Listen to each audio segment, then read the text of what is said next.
यह foundation classes में आज Bihar para medical competitive examination BCCPM का मॉडल टेस्ट लिया गया। प्रवेश परीक्षा बहुत नज़दीक आने वाली है, तो वैसे परीक्षार्थी जो इस परीक्षा में अपीयर हुए हैं या हो रहे हैं, और वैसे परीक्षार्थी जो टेस्ट में अपीयर नहीं हो पाए या जो टेस्ट में अपीयर हुए हैं, वैसे सभी परीक्षार्थियों के लिए ये मॉडल टेस्ट काफ़ी इम्पोर्टेंट है, क्योंकि इसमें क्वेश्चंस का स्टैंडर्ड वही रखा गया है तो DCCPM के क्वेश्चंस में रहता। निश्चित तौर पे ये क्वेश्चन पैटर्न आपको आगामी परीक्षा के लिए बेहतर तैयारी की योजना बनाने में बहुत मदद करेगा।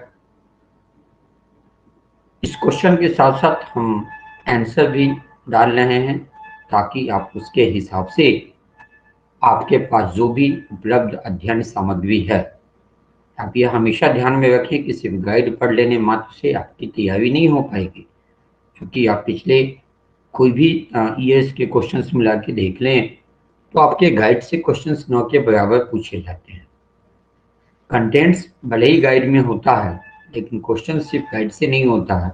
आप टेक्स्ट बुक से ही फोकस करें, NCERT का टेक्स्ट बुक हो, आपके BTC का टेक्स्ट बुक हो, या फिर भारती वन का टेक्स्ट बुक हो। टेक्स्ट बुक से आप पढ़ते हैं science, maths, English grammar, Hindi grammar और GK, तो ज़्यादा आपकी बेहतर तैयारी हो पाती है। और इस तैयारी के लिए लगभग 80+ वीडियोस हम डाल चुके हैं। जो कैंडिडेट्स ऑफलाइन कोचिंग नहीं कर पाए या ट्यूटोरियल क्लास कहीं नहीं कर पा रहे हैं, घर बैठे तैयारी कर रहे हैं, वो भी चाहें तो YouTube के माध्यम से वो इसकी तैयारी कर सकते हैं। हमारी कोशिश है कि आप अधिक से अधिक सफल हों परीक्षा में, अच्छे मार्क्स एक्वायर करें परीक्षा में, ताकि आप मनमाना आपका जो ट्रेड हो और जो कॉलेज हो वो आपको मिल सके। आते हैं, जैसा आपको पता है कि DCC में 90 क्वेश्चंस होते हैं। पैरामेडिकल में जो 90 क्वेश्चंस है, उसमें साइंस से 25 क्वेश्चंस होता है, मैथ से 15 क्वेश्चंस होता है, 15 क्वेश्चन हिंदी से होता है, 15 क्वेश्चन इंग्लिश से होता है और 20 क्वेश्चंस GK से होते हैं। इस तरह से टोटल 90 क्वेश्चंस होते हैं। और जैसा कि आपके DCCPM के BCC के जो क्वेश्चंस पेपर्स होंगे, उसमें जिस पैटर्न पे होगा उसी पैटर्न पे हम यहाँ DCCPM मॉडल टेस्ट जो आज ऑफलाइन लिए थे वो यहाँ डाले थे क्वेश्चंस। अब क्वेश्चंस का स्टैंडर्ड क्या होता है, उसके विकल्प किस तरह के होते हैं, कैसे आप उसको बेहतर ढंग से कर सकते हैं, उस विकल्प को हम डिस्क्राइब के साथ यहाँ पे ला रहे हैं। आपके लिए काफ़ी बेनिफिशियल होगा। ध्यान से अंत तक वीडियो को देखिए, इसके बाद भी कुछ आपको हम आगे के लिए उपाय बताएंगे। पहला है कि पहला जो साइंस से 25 क्वेश्चंस हैं, उसमें पहला क्वेश्चन है कि फोकस पर अभिसरित करने वाला किरण पुंज परावर्तन के बाद समांतर हो जाता है। ठीक है, जो फोकस पे आई वो किस दर्पण में परावर्तन के बाद, रिफ्लेक्शन के बाद वो समांतर हो जाएगा, पैरेलल हो जाएगा। और विकल्प दिए थे अवतल दर्पण, उत्तल दर्पण, समतल दर्पण और इनमें से कोई नहीं। तो ये दर्पण वाला जो है प्रकाश, जस्ट हम कुछ ही दिन पहले, लगभग 10 दिन पहले हम प्रकाश का परावर्तन का वीडियो डाले हैं। उसमें हम क्लियर किए हुए हैं कि प्रत्येक जगह पे, प्रत्येक बिंदु पर जो बिंब की पोजीशन के हिसाब से प्रतिबिंब का क्या पोजीशन होगा, उसको हम क्लियर किए हुए हैं। यदि आपको ये पहले से पता है, कोई प्रॉब्लम नहीं पता है, तो उस वीडियो को फिर देख लें, या फिर वीडियो नहीं देख पाते हैं तो आपके पास जो टेक्स्ट बुक है प्रकाश का परावर्तन और अपवर्तन जो चैप्टर्स है उसको फिर से आप देख लें। इस तरह के क्वेश्चन होते हैं। करेक्ट आंसर होगा अवतल दर्पण से। करेक्ट आंसर को हम दूसरे कलर से हाईलाइट कर चुके हैं। सेकेंड क्वेश्चन है कि किसी बिंब का अवतल दर्पण द्वारा बना प्रतिबिंब आभासी, सीधा तथा बिंब से बड़ा पाया गया। वस्तु की स्थिति कहाँ होनी चाहिए, यानी कहाँ पे हम वस्तु को रखेंगे तो अवतल दर्पण द्वारा जो प्रतिबिंब बनेगा वो आभासी होगा, सीधा होगा, वस्तु से बड़ा होगा। तो ये कंडीशन कब होता है, जब दर्पण के ध्रुव और मुख्य फोकस के बीच रखा जाए तभी वो बड़ा बन पाता। बाकी सभी कंडीशन में वो छोटा था। फोकस पे था तो अनंत पे बन जाता। ठीक है, बाकी वास्तविक इमेज बन रहा था, उल्टा बन रहा था। लेकिन जब हम फोकस और ध्रुव के बीच डाल रहे थे तो प्रतिबिंब कैसा बन रहा था, आभासी, सीधा और बिंब से बड़ा। ठीक है, ये क्लियर हो गया। ये हिंदी मीडियम का क्वेश्चन है, हिंदी इंग्लिश दोनों मीडियम में टेस्ट लिया गया था। इंग्लिश मीडियम का क्वेश्चन हम नेक्स्ट वीडियो में डालेंगे। थर्ड क्वेश्चन था कि प्रकाश क्या है। ए विकल्प में कणों का प्रवाह, बी में आंखों को प्रभावित करने वाली ऊर्जा, सी में तापक्रम बढ़ाने वाली ऊर्जा और डी में इनमें से कोई नहीं। तो आप देखिए, कणों का प्रवाह, आंखों को प्रभावित करने वाली ऊर्जा। तो प्रकाश का डिफिनीशन देते हैं कि प्रकाश एक प्रकार की ऊर्जा है जो हमारी आंख को देखने की संवेदना प्राप्त कराता है। तो निश्चित संवेदना यानी आंख को इफेक्टिव कर रहा है, तो इसका सही विकल्प होगा आंखों को प्रभावित करने वाली ऊर्जा। नेक्स्ट क्वेश्चन था कि जिस माध्यम का अपवर्तनांक अधिक है वह कम अपवर्तनांक वाले माध्यम की तुलना में क्या होता है।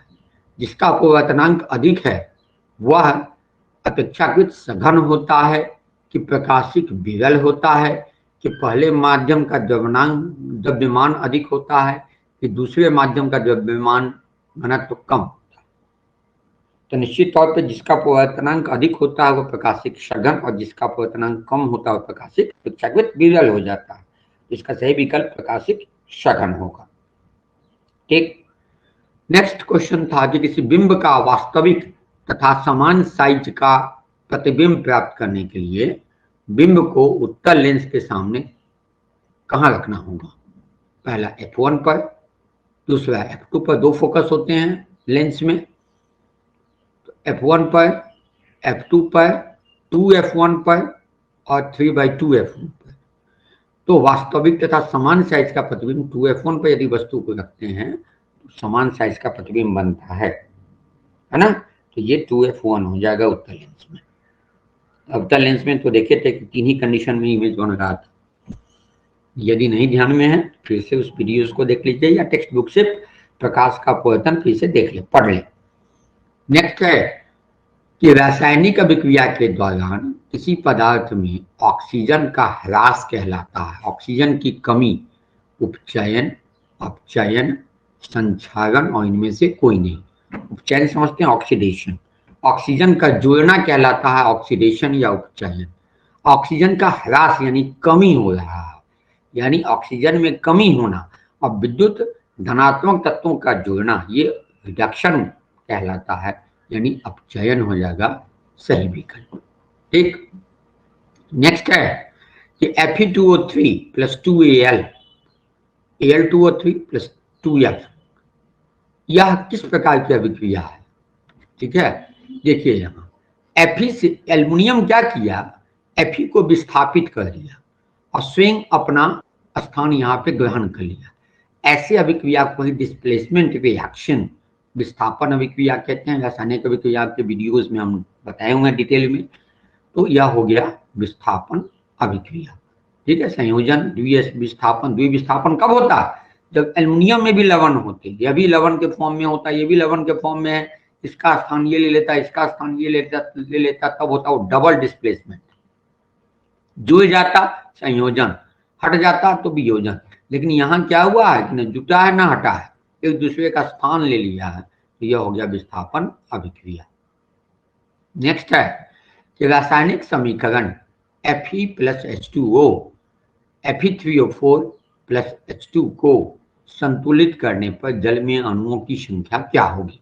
देखिए H2O कितना है, O यहाँ पे 3 आया, O है 4, Fe है 3, तो यहाँ 3 डाल दिए तो Fe तो बैलेंस हो गया। O है 4, तो यहाँ पे H2O से पहले 4 लगाना होगा। तो H2O से पहले 4 लगाना होगा तो 4O हो जाएगा, तो ऑक्सीजन बैलेंस हो जाएगा, तो हाइड्रोजन कितना हो जाएगा 4 2 जा 8, 8 हाइड्रोजन हो जाएंगे। तो यहाँ पे H2 है तो यहाँ 4 लगाएंगे तब ना 8 हो जाएगा, तो यहाँ सही विकल्प हो जाएगा C4। ठीक है। अगला है कि अपच की स्थिति में उदय अत्यधिक मात्रा में अम्ल उत्पन्न करता है, यानी प्लेट की जब अम्लीयता हो जाती है जिससे उदय में दर्द एवं जलन उत्पन्न होता है, इसका उपचार किस दुर्लभ क्षालक से किया जाता है ना। और इसलिए किया जाता है ताकि वो एसिड और बेस रिएक्शन करके साल्ट बना लेगा, तो क्या होगा कि एसिडिटी कम हो जाएगी। ये पता है, इसमें मैग्नीशियम हाइड्रोक्साइड, इनो वगैरह जो आप लेते हैं पाउडर, वो क्या है मैग्नीशियम हाइड्रोक्साइड होता है उसमें, इसमें मैग्नीशियम हाइड्रोक्साइड से इसका उपचार किया जाता है, जो एक दुर्बल क्षारक MgOH ट्वाइस, जो क्लोजेस्ट विकल्प होता है NaOH, KOH, COH ट्वाइस। ये पता है कि प्रत्येक अम्ल में H आयन होते हैं, प्रत्येक क्षार में OH आयन होते हैं। ठीक है। अम्ल, क्षार और लवण, इसका वीडियो शायद अभी हम नहीं बना पाए हैं, उसका वीडियो हम जस्ट डालेंगे, आपको क्लियर हो जाएगा कंसेप्ट उससे। तो MgOH ट्वाइस यह क्या है, दुर्बल क्षारक है, और ये आपको अधिक मात्रा में यदि अम्ल बना हुआ है तो उस अम्ल को यह रिएक्शन करके अम्ल और क्षार अभिक्रिया करके उदासीन बना देता है, तो इसके एसिडिटी को न्यूट्रल कर देता है। अगला है कि व्यंजक चूर्ण का रासायनिक सूत्र होता है। देखिए व्यंजक चूर्ण होता है Ca ब्रैकेट में OCl Cl, तो OCl का एक O हो गया, अब Cl Cl 2 हो गया तो Cl2, CaOCl2 हो गया व्यंजक चूर्ण। कैल्शियम ऑक्सीक्लोराइड इसका नाम है। ठीक है। ये अक्सर पूछे जाते हैं, ये बीपीएससी हेड मास्टर की परीक्षा हुई थी उसमें भी ये क्वेश्चंस पूछे गए थे। अगला है कि आवर्त सारणी में बाईं से दाईं जाने पर प्रवृत्तियों के बारे में कौन सा कथन असत्य है। ध्यान रखना है, असत्य दे दिए ऐसा नहीं कि सत्य समझ के आप गलत समझ लीजिएगा। तत्वों की धात्विक प्रवृत्ति घटती है। देखिए ये तो होता है तत्वों की, जैसे आप किसी भी आवर्त में, जैसे आप चले गए तीसरी आवर्त में, sodium, magnesium, aluminium, silicon, phosphorus, sulphur, chlorine, argon, क्या हुआ धात्विक प्रवृत्ति घटती जाती है और अधात्विक प्रवृत्ति बढ़ती जाती है, और अंत में अक्रिय गैस की संयोजकता प्राप्त कर लेती है। तो ए तो सही है। बी है कि संयोजकता इलेक्ट्रॉनों की संख्या बढ़ जाती है, संयोजी इलेक्ट्रॉन की संख्या सही में बढ़ती है। सोडियम में 1 है, मैग्नीशियम में 2 हो गया, एल्युमिनियम में 3 हो गया, सिलिकॉन में 4 हो गया, फास्फोरस में 5 हो गया, सल्फर में 6 हो गया, क्लोरीन में 7, आर्गन में 8, लगातार बढ़ती जा रही है, तो बी भी सही है। सी है कि परमाणु आसानी से इलेक्ट्रॉन त्याग करते हैं, ये असत्य है, क्योंकि जैसे जैसे वह कक्षा, तो एक ही कक्षा है, जैसे जैसे अंतिम कक्षा में इलेक्ट्रॉन की संख्या बढ़ेगी तो उसकी परमाणु त्रिज्या बढ़ती चली जाएगी कि घटती चली जाएगी, वो इलेक्ट्रॉन को त्याग करने की प्रवृत्ति घटती चली जाएगी। क्यों? क्योंकि धात्विक प्रवृत्ति घटती जाती है, इलेक्ट्रॉन के त्याग करने की प्रवृत्ति निश्चित तौर पर घटती चली जाएगी। ठीक है। सोडियम ज्यादा अभिक्रियाशील है किसकी अपेक्षा, मैग्नीशियम की अपेक्षा। क्यों? क्योंकि सोडियम में इलेक्ट्रॉन त्याग करने की प्रवृत्ति मैग्नीशियम की अपेक्षा अधिक होती है। करेक्ट ऑप्शन हो गया सी। नेक्स्ट क्वेश्चन डाले थे कि अब अशुद्ध रक्त फेफड़ों से हृदय में आता है। देखिए ये पता है कि जो है धमनी जो होता है वह शुद्ध रक्त का वहन करता है और शीरा अशुद्ध रक्त का वहन करता है, लेकिन इसका अपवाद है फुफ्फुसीय धमनी और फुफ्फुसीय शीरा। जब पूरे बॉडी से महाशीरा से ब्लड हृदय में आता है, तो हृदय जब फेफड़ा को देता है तो वह दे देता है किसके द्वारा, फुफ्फुसीय शीरा, सॉरी महाशीरा से आता है तो वह दे देता है कहां पे, फुफ्फुसीय धमनी को दे देता है, और उसको फिल्टर करके वह फिर किसको दे देता है, फुफ्फुसीय शीरा के द्वारा दे देता है किसको, हृदय को, और जो भी शुद्ध रक्त है वो फिर महाधमनी से धमनी धमनिकाओं में भेजता है। यानी जो अपवाद है उसी से क्वेश्चन था, अशुद्ध रक्त फुफ्फुसीय धमनी और शुद्ध रक्त अगर रहता फुफ्फुसीय शीरा। अगला है कि पित्त इस भोज्य पदार्थ का विखंडन करता है। तो ये पता है कि पित्त किसका विखंडन करता है, प्रोटीन का कि वसा का कि कार्बोहाइड्रेट का कि विटामिन का। पित्त करता है वसा का, ठीक है। पित्ताशय में पित्त बनता है, बाइल डक्ट में यह जमा होता है और यह वसा का पैसीकरण करता है, वसा का विखंडन करता है। अगला है कि इष्ट में ऑक्सीजन की अनुपस्थिति में पाइरुवेट से क्या बनता है। तो ये पता है कि जंतु में जैसे लैक्टिक अम्ल बनता है और लैक्टिक अम्ल से पुनः CO2 H2O ऊर्जा निकल जाती है, लेकिन इष्ट में वह इथेनॉल बनाता है, ठीक है। इथाइल अल्कोहल बनाता है, CO2 गैस निकलता है, ठीक है। और इसी प्रक्रिया को किण्वन कहते हैं, किण्वन प्रक्रिया। तो क्या बनता है, तो इथेनॉल प्लस CO2। इसी क्वेश्चन को दूसरे ढंग से पूछा जा सकता है कि इष्ट में ऑक्सीजन की अनुपस्थिति में पाइरुवेट से इथेनॉल और CO2 बनने की क्रिया कहलाती है। और 4 विकल्प हो सकता है, उसमें एक विकल्प किण्वन भी हो सकता है, ठीक है। मेरा मकसद इस क्वेश्चन का आंसर बताना ही नहीं है, बल्कि इसके साथ आपका ब्रीफ कंसेप्ट क्लियर करना है, ताकि परीक्षा में अधिक से अधिक मार्क्स तक पाए। तो इसलिए सारे क्वेश्चन के सिर्फ विकल्प पे नहीं जाए, करेक्ट आंसर पे नहीं जाए, उसके साथ जो भी हम पॉइंट्स बताए उस पर भी विशेष गौर करें। नेक्स्ट क्वेश्चन था कि रुधिर क्या है, ब्लड क्या है। एपिथेलियम उत्तक, पेशी उत्तक, तंत्रिका उत्तक और तरल संयोजी उत्तक। तो अब कनेक्टिव टिश्यू जो है संयोजी उत्तक, अभी हाल ही में हम उत्तक इससे संबंधित वीडियोज डाले हैं। तो संयोजी उत्तक कई तरह के होते हैं।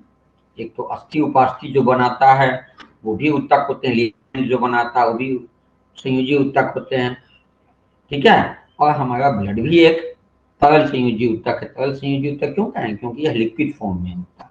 रुधिर क्या है, तरल संयोजी उत्तक है। एपिथेलियम उत्तक हमारे त्वचा की स्किन को बनाने का काम करता है, साथ ही कई बार भीतरी अंगों के लेयर को बनाता है। पेशी उत्तक हमारी मांसपेशियों को बनाता है। तंत्रिका उत्तक जो है यह शरीर के विभिन्न अंगों तक फैला हुआ है संवेदना को ग्रहण करने के लिए, है ना। और साथ ही यह मस्तिष्क में रज्जु को भी बनाता है। तरल संयोजी उत्तक यह रुधिर परिसंचरण में महत्वपूर्ण भूमिका अदा करता है। तरल संयोजी उत्तक क्लियर हो गया। नेक्स्ट क्वेश्चन है, ये भी ब्लड से ही आपका, कि शरीर में एंटीबॉडी का निर्माण करता है, ठीक है। Lymphocyte, monocyte, basophil, neutrophil. देखिए इसको हम क्लियर कर दें आपको। हमारा जो ब्लड है तो ब्लड में 3 तरह के सेल्स होते हैं, हाल ही में उसका वीडियोस गया आपके पास, ठीक है। 3 तरह के सेल्स होते हैं, IBC, WBC और प्लेटलेट, ठीक है। IBC तो हीमोग्लोबिन उसमें पाया जाता है और मेनली ऑक्सीजन और कार्बन डाइऑक्साइड को कैरी करने का काम करता है। जो WBC है, व्हाइट ब्लड सेल्स, यह हमारे शरीर को रोगाणुओं से रक्षा कराता है, ठीक। इसमें इनकी बॉडी का निर्माण भी शामिल है। तो यह जो WBC है, व्हाइट ब्लड सेल्स, ये 5 तरह के होते हैं, है ना, ठीक है। Neutrophil, eosinophil, basophil, lymphocyte, monocyte. हाल ही में हम बहुत ज्यादा क्लियर किए फिगर के साथ। तो न्यूट्रोफिल, एस्नोफिल, आप एस्नोफिलिया सुनते होंगे, एस्नोफिल बढ़ने के कारण होता है, सबका अपना अपना काम है। इसमें एंटीबॉडी निर्माण करता है लिम्फोसाइट, और जो छोटे छोटे जीवाणु होंगे उसको खाने का काम करता है न्यूट्रोफिल, ठीक है। अब इसलिए जो आप डॉक्टर जो है, आपको कोई भी आप बीमार पड़ते हैं तो डॉक्टर आपको टेस्ट लिखता है, TLC एंड DL। TLC यानी टोटल ल्यूकोसाइट काउंट, WBC का पूरा काउंट क्या है, बढ़ता है। अगर नॉर्मल कंडीशन 4000 से 11000 पर क्यूबिक मिलीमीटर होता है, 1 घन मिलीमीटर में ब्लड में 4000 से 11000 की संख्या में WBC पाए जाते हैं। ये भी आपको इंपॉर्टेंट क्वेश्चन से कई बार पूछा जा चुका है। यदि 4000 से कम हो रहा है या 11000 से ज्यादा हो रहा है तो निश्चित तौर पे, या 4000 के आसपास आ रहा है, 11000 के आसपास आ रहा है, तो निश्चित तौर पे कहीं ना कहीं शरीर में इन्फेक्शन का वो द्योतक है। डिफरेंट कंडीशंस में वो पैथोलॉजिकल कंडीशन से हम लोग उसको जान रहे हैं, आप उतना डिटेल नहीं समझ पाएंगे। यदि आप पैरामेडिकल क्वालिफाई करते तो फिर उस कंडीशन को आप समझ पाएंगे कि किस किस कंडीशन में घटता है, किस किस कंडीशन में बढ़ता है, ठीक है। जैसे किसी को ल्यूकेमिया हो गया, ब्लड कैंसर हो गया, उसको बहुत ज्यादा उसका जो है बढ़ जाता है क्या, WBC, टोटल ल्यूकोसाइट काउंट बहुत ज्यादा आता है, खासकर तो न्यूट्रोफिल का परसेंटेज बहुत ज्यादा हो जाता है। तो तो उसमें जो लिम्फोसाइट है वो एंटीबॉडी का बनाने का काम करता है। नेक्स्ट क्वेश्चन पूछे थे कि पाचन के जैव घटकों में जीवाणु एवं कवक को क्या कहते हैं? घटनकर्ता, अपमार्जक, सूक्ष्म उपभोक्ता और इनमें से कोई नहीं। देखिए, इस वीडियो को हम पहले भी डाले थे और कल की वीडियोज में भी पोषण चैप्टर में हम बताए थे कि बहुत सारे ऐसे जीव हैं जो मृतजीवी पोषण, अब वो उसमें हम एग्जाम्पल बताए थे जीवाणु और कवक। कई जीवाणु और कवक होते हैं, सभी नहीं होते, कई जीवाणु और कवक होते हैं जो अपघटन करने का काम करते हैं, इसलिए वो अपघटनकर्ता की भूमिका में होते हैं। ठीक, अगला क्वेश्चन डाले थे कि तरल में प्रवाह का द्वितीय गुण होता है, कौन सा कथन सत्य है? ये पता है कि तरल ठोस तरल नहीं होता, द्रव तरल होता है, गैस भी तरल की भूमिका में होता है। आर्किमिडीज का सिद्धांत आप ध्यान में लाएंगे। आर्किमिडीज का जो बायोन्सी प्रिंसिपल है वो क्या कहता है? जब किसी ठोस को किसी द्रव या गैस में पूर्णतः यंत्र डुबाया जाए, तो द्रव या गैस कह रहा है, यानी गैस में भी तरलता का गुण होता है। तो विकल्प था कि ए में केवल गैसें तरल के समान व्यवहार करती हैं, तो गैसें तो नहीं करती है, द्रव भी करती है। दूसरा, गैस तथा ठोस तरल के समान व्यवहार करते हैं, ठोस नहीं करते हैं, तो बी नहीं होगा। बहुत आपको ध्यान से आंसर देने की आवश्यकता होगी टाइम मैनेजमेंट के साथ, क्योंकि टाइम में बहुत ज्यादा आपको नहीं होता, 2 घंटा 15 मिनट का टाइम है और आपको 90 क्वेश्चन सॉल्व करने हैं, तो 135 मिनट की क्वेश्चन, इसमें 15 मैथ भी है, न्यूमेरिकल क्वेश्चन भी हैं, और साथ में आपको 15 मिनट तो मान लीजिए कि आपको OMR रंगने में, उसका जो गोला है, उसके बाद फिर जो है आपको वहाँ जो आधा आपका वेरिफिकेशन होगा वो आइडेंटिटी वेरिफिकेशन, उसमें लग जाएगा, अटेंडेंस शीट भरने में लग जाएगा। तो 2 घंटा 120 मिनट पे 90 क्वेश्चन मान के चलिए, तो आपको कम से कम टाइम से उसको पढ़ के लिखने की प्रैक्टिस करनी होगी, ठीक है। फिर हम आगे की वीडियोस में हम ट्रिक देंगे कि उसको कैसे आप पहले क्या बनाएंगे, कैसे आप फास्ट कर सकते हैं, कैसे आप सही कर सकते हैं, अधिक से अधिक कैसे ला सकते हैं, हाँ? अपने कंसेप्ट के जरिए कंफ्यूज कैसे नहीं होंगे, ये सब ट्रिक हम बताएंगे अपने पिछले अनुभव का उपयोग करते हुए। नेक्स्ट है कि 25 डिग्री सेंटीग्रेड, 38 डिग्री सेंटीग्रेड तथा 66 डिग्री सेंटीग्रेड को केल्विन तापमान में परिवर्तित करने पर इन तापमानों का सही अनुक्रम होगा। ये पता है कि केल्विन में कन्वर्ट करने के लिए 273 ऐड कर दिया जाता है, 273 ऐड कर दिया जाता है। तो देखिए, विकल्प भी बहुत, आपको ये नहीं पता है कि 273 ऐड करने पर केल्विन में कन्वर्ट होता है, तब तो आपको आ ही नहीं पाएगा। तो ये ध्यान में रखिए कि जब सेल्सियस में हम 273 ऐड कर देते हैं तो केल्विन में कन्वर्ट होता है, और F-32/180 = C/100 के फॉर्मूला से यदि अगर आपको सेंटीग्रेड या सेल्सियस में है तो उसको आप फ़ारेनहाइट में कन्वर्ट कर सकते हैं, ठीक है। तो 25 में आप 273 ऐड करेंगे तो 298 हो जाएगा। देखिए, 298 इसमें भी है, इसमें भी है, इसमें भी है, इसमें भी है, तो पहला से नहीं पकड़ाया आपका। सेकेंड को 38 को ऐड करेंगे आप 273 में, तो 238 में 273 में 38 ऐड करेंगे 311 हो जाएगा, 311 हो जाएगा। देखिए, 311 इसमें है, इसमें नहीं है, इसमें नहीं है, इसमें नहीं है, तो निश्चित तौर पर ये सही आंसर हो जाएगा, ठीक है। ज्यादा दिमाग नहीं लगाना है ताकि कम से कम में आप जल्दी आंसर खोज सकें। लेकिन अगर मान लीजिए कि 311 इसमें भी होता तो अगला भी चेक कर लेते कि 66 है, 273 ऐड किए 66 में, तो 273 जो है 6 और 3 9 ऐड किए, तो 9 आया लास्ट में, 9 इसमें है, इसमें नहीं है, इसमें नहीं है, इसमें नहीं है, तो ये हो गया। पूरा करने की जरूरत नहीं है, बस फर्स्ट में आंसर पकड़ा जाए हमको, मेरा काम हो जाएगा। ये सब फास्ट का बहुत सारा टेक्निक हम बताएंगे आगे की वीडियोज में। अगला देखिए, शुद्ध पदार्थों के लिए निम्न में से कौन से कथन सत्य हैं? ठीक है, पहला है कि शुद्ध पदार्थों में केवल एक प्रकार के कण होते हैं, तो सही है कि शुद्ध पदार्थ जो एक ही प्रकार के कणों से मिलकर बने होते हैं।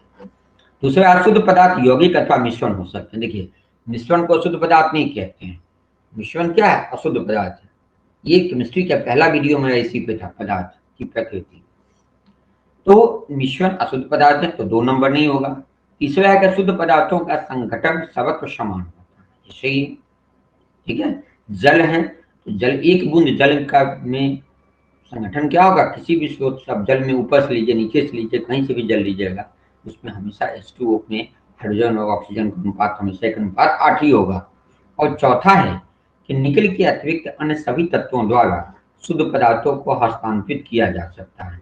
ऐसा नहीं है, लोहा से आप सोना नहीं बना सकते हैं, सोना से आप चांदी नहीं बना सकते, तो चौथा भी गलत है, ठीक है, और दूसरा भी गलत है। सही है 1 और 3, तो ए नंबर में था 1 और 2, ये नहीं होगा। बी में था 1 और 3, यही होगा। सी में 3 और 4 नहीं होगा। डी में 2 और 3 था, नहीं। हो गया क्लियर? ठीक है। 20 नंबर क्वेश्चन था कि निम्न अभिक्रिया अनुसार दो पदार्थ ए तथा बी अभिक्रिया कर तृतीय पदार्थ ए बी बनाते हैं, 2A + B AB। निम्न में से कौन से कथन इस अभिक्रिया के संदर्भ में सही नहीं है? ठीक है, ए बी मिलके 2A, ए का 2 भाग, बी का 1 भाग मिलके ए बी बनाता है, ए 2B बनाता है। ठीक है, तो कौन सा कथन सही नहीं है? उत्पाद ए बी पदार्थ ए बी के गुण को प्रदर्शित करता है। देखिए ये गलत है। हाँ, ये इसलिए गलत है कि आप पता है कि आप जानते हैं कि यौगिक के गुण उनके अवयवी तत्वों के गुणों से सर्वथा भिन्न होते हैं। तो जब यौगिक के गुण उनके अवयवी तत्वों के गुणों से सर्वथा भिन्न होते हैं तो निश्चित तौर पे ए टू बी के गुण ए और बी के गुणों से मैच नहीं करें। ठीक, एक तो गलत हो गया। सेकंड है उत्पाद का सदैव एक निश्चित संगठन होगा। ठीक है, उत्पाद का सदैव एक निश्चित संगठन होगा, ये तो सही है, क्योंकि आप ऐसा नहीं कि कुछ भी मिला देने से यौगिक बन जाएगा, हमेशा इसका संगठन निश्चित होता है। इसमें अपस्थिर अनुपात का नियम, गुणित अनुपात का नियम, ये सब बताए थे वीडियोज में, ध्यान दिए होंगे, है ना? तो ये होगा, ये सही है। तो ये कथन सही नहीं है तो होगा नहीं।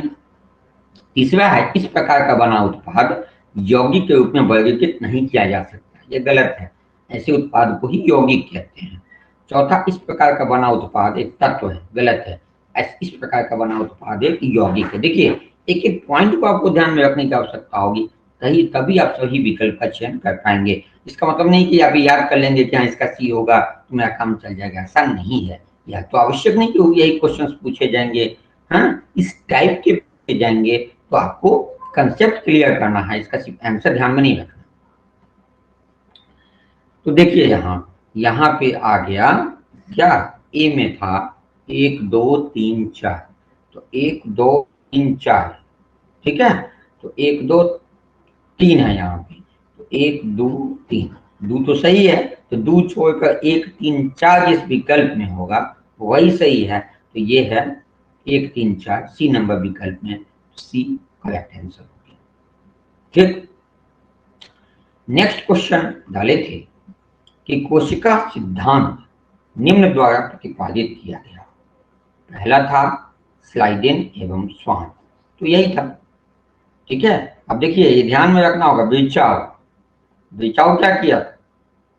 देखिए कोशिका वाला मैं वीडियो पूरा देख लीजिए, उसको पूरा, या जो ही नहीं कि हाँ कोशिका सिद्धांत पूछ दिया तो आपके एग्जाम में कोशिका सिद्धांत पूछे जा सकते हैं।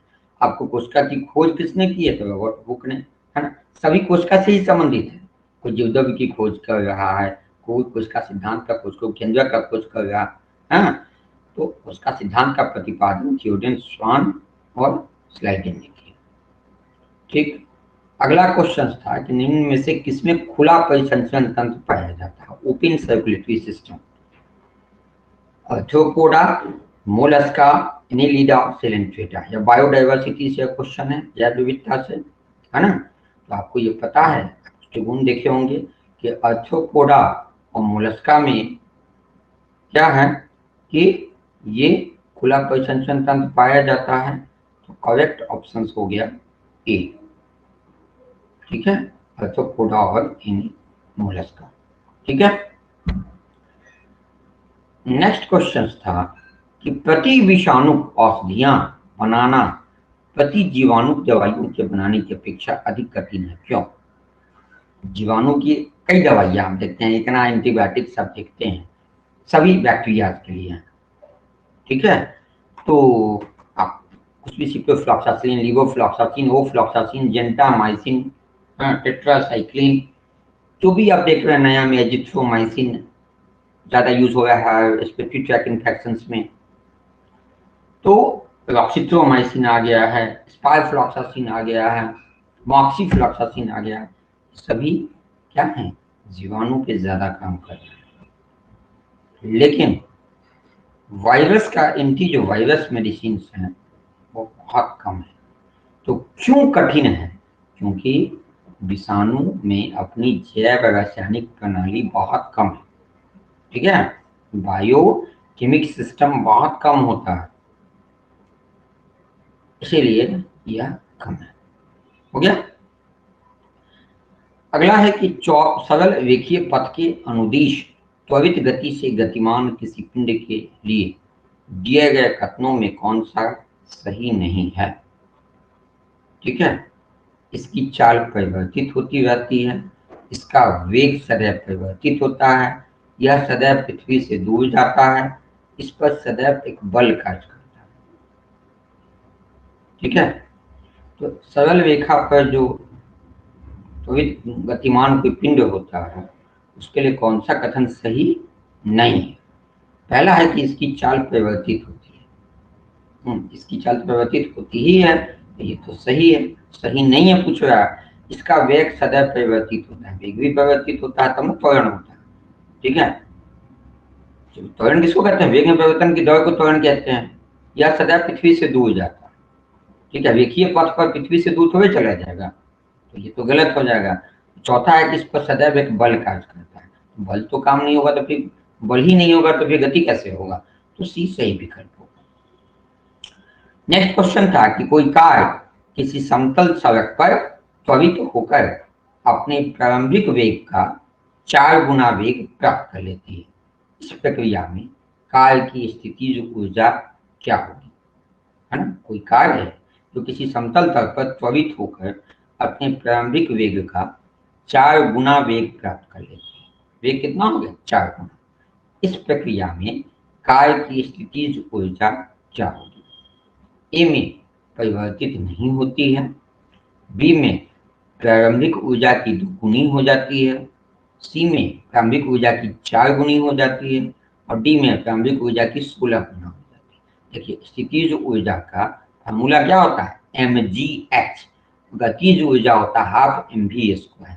अगर आप कंफ्यूज हो गए, गतिज ऊर्जा में हाफ mv² की है तो 4 गुना को आप 16 गुना मार दीजिएगा, डी गुना आंसर मार दीजिएगा।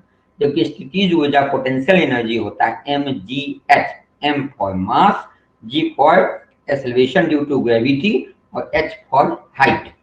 इसमें कहीं भी v की चर्चा नहीं है, तो v के बदल जाने से उसकी स्थितिज ऊर्जा पे तो कोई प्रभाव पड़ेगा नहीं, इसलिए परिवर्तित नहीं होती है, ये करेक्ट आंसर होगा, ठीक है। ये साइंस के 25 क्वेश्चंस थे जो मॉडल टेस्ट में आज पूछे गए थे, ठीक है। अब आप थोड़ा सा रेस्ट ले लें, नेक्स्ट वीडियो में जस्ट हम जारी कर रहे हैं जिसमें हम 26 से लेके आगे के प्रश्नों को हम डिटेल एक एक करके समझा दें, ठीक है। मैथ के क्वेश्चंस के लिए आप कॉपी कलम को साथ रख करके तब लिखें, आपको हम साथ साथ रब भी करवाएंगे, आपको सिर्फ ये क्वेश्चंस का आंसर नहीं पता होगा, इस तरह के क्वेश्चन यदि आपके एग्जाम्स में पूछे जाते हैं तो उसका सही आंसर वहां कर पाए।